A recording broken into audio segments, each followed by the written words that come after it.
What are some of the symptoms that people might face in the most common mental illnesses? Okay, I'll talk about depression, and someone who's experiencing or going through a depressive episode, there's a number of symptoms, telltale symptoms, that if they do have any one of these, then, perhaps they need to seek, advice from a mental health profession or their doctor. Basically, a persistent sad mood, a loss of interest in activities that they used to like, a lack of motivation, a change in their eating pattern. So either they overeat or they stop eating or eat less. Sleeping as well, if they have sleep disturbances, let's say also insomnia, or they can't sleep, or they're struggling to fall asleep. Those are basically the symptoms you need to look out for in a depressive episode. Now, if a parent notices these symptoms in their child, what should they do? I think a lot of parents associate many of those with kids just being kids and teenagers. Yeah. How do you... And the thing with depression also, sometimes in children, it will manifest or show as irritability.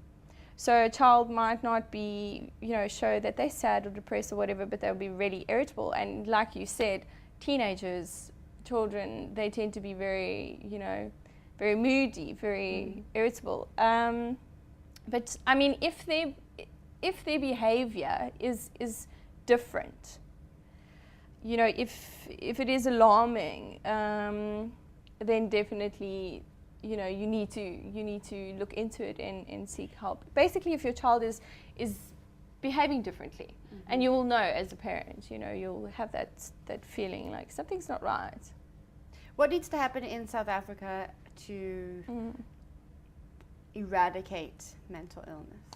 I would not necessarily eradicate mental illness, like there'll always be mental illness, but put more support into mental health services. To give you some statistics again, only 4% of our health budget goes to mental health services. So that's really actually shocking. That's very shocking. Yeah, only 4%. And there's been a call from the health minister to move away from hospitalization. Okay, so not putting people in institutions and hospitals for long-term care. And so there's a call away from the hospitals and basically rehabilitating them into the community, having community resources. However, there's not enough money getting pumped into those community resource facilities. I mean, Cape Mental Health, we have a number of community-based services. However, it lacks funding. So I would say, funding is a huge problem. Like I said, only 4% of the mental health budget. So, priority needs to be relooked at.